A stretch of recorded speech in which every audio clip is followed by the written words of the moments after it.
Hi kid, is there anything I can help? My mom wants me to buy juice. All of them are written in English. I'm confused. It's easy. See the label. Then look at the name of the product. Then choose the flavor. After that, select the weight you want to purchase. I see. Thanks Kak for the information. Sahabat Englishpedia, mempelajari label sangat penting untuk kehidupan sehari-hari. Pada video kali ini, kita akan mempelajari label sebagai materi bahasa Inggris kelas 9. Berikut ini adalah hal-hal yang akan kita bahas terkait label. Yang pertama adalah pengertian label. Yang kedua adalah fungsi dari label. Yang ketiga adalah generic structure atau susunan dari label. Dan yang keempat adalah kaidah kebahasaan label. Pertama, kita akan mempelajari pengertian serta fungsi dari label. Label is a small piece of paper, fabric, plastic, or similar material attached to a product and giving information about it. Label adalah potongan kecil dari kertas, kain, plastik, atau bahan lainnya yang dicantumkan pada sebuah produk dan memberikan informasi tentang produk tersebut. Berikut ini adalah contoh-contoh dari label. Yang pertama, food label atau label makanan. Yang kedua, drink label atau label minuman. Contoh ketiga, medicine atau drug label atau label obat. Selanjutnya, kita akan membahas social function atau fungsi dari label. Ada 4 fungsi utama dari membaca sebuah label. Yang pertama, to get detailed information about product, atau untuk mendapatkan informasi detail tentang produk yang kita beli. Yang kedua, to avoid harmful effect, untuk menghindari dampak-dampak yang negatif.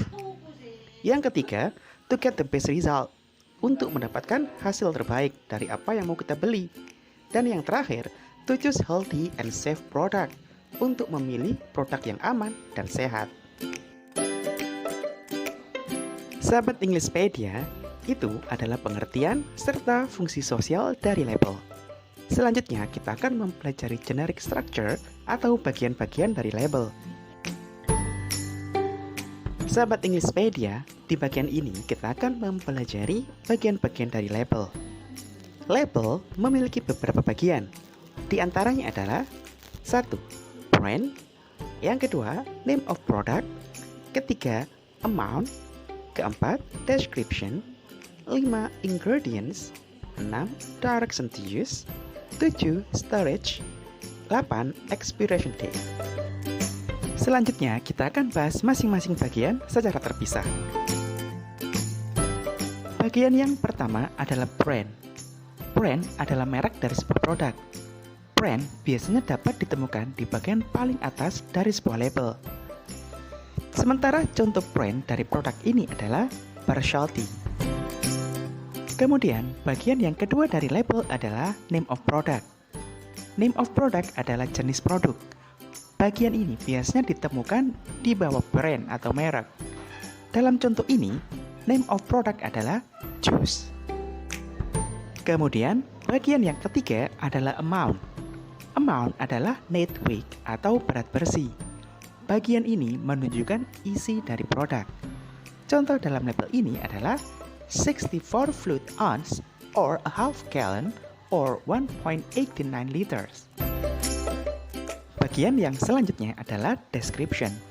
Description adalah keterangan produk. Biasanya terletak di bawah nama produk. Contoh pada label ini adalah not from concentrate, no preservatives, no added sugar. Kemudian, bagian yang kelima adalah ingredients. Ingredients adalah komposisi dari sebuah produk. Biasanya terletak di bagian belakang label. Contoh dari label ini adalah ingredients, fresh orange, fresh pasteurized. Kemudian, bagian selanjutnya adalah direction to use. Direction to use adalah cara menggunakan atau cara mengelola. Pada label ini, contohnya adalah shake before serving. Use unexpired product within 7 days. Kemudian, bagian selanjutnya adalah storage. Storage adalah petunjuk atau tata cara penyimpanan. Contoh dari label ini adalah keep refrigerated. Kemudian, bagian terakhir adalah expiration date. Expiration date adalah tanggal kadaluarsa. Bagian ini dapat sahabat temukan di bagian belakang dari sebuah label. Contoh pada label ini adalah expiration date 20 June 2021. Sahabat Englishpedia, kita sudah mempelajari generic structure atau bagian-bagian dari label.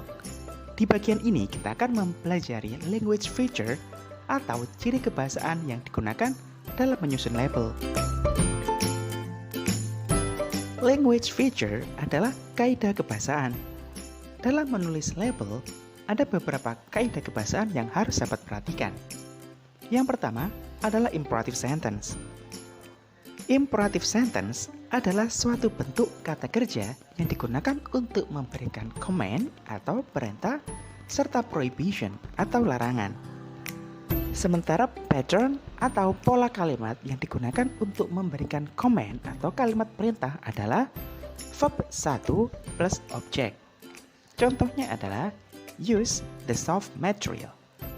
Contoh kedua, shake before the use. Selanjutnya, pola yang kedua untuk membuat kalimat prohibition atau larangan adalah do not plus verb 1 plus object. Contohnya adalah do not consume after expired date. Kemudian, kaidah kebahasaan yang kedua adalah menggunakan singular or plural noun dengan tepat. Singular adalah kata benda tunggal, sementara plural noun adalah kata benda jamak. Nah, sahabat Englishpedia, kita sudah mempelajari semua hal yang kita butuhkan dalam memahami label. Sampai di sini perjumpaan kita kali ini. Semoga video ini bermanfaat buat sahabat sekalian. And see you on the next vid. Goodbye.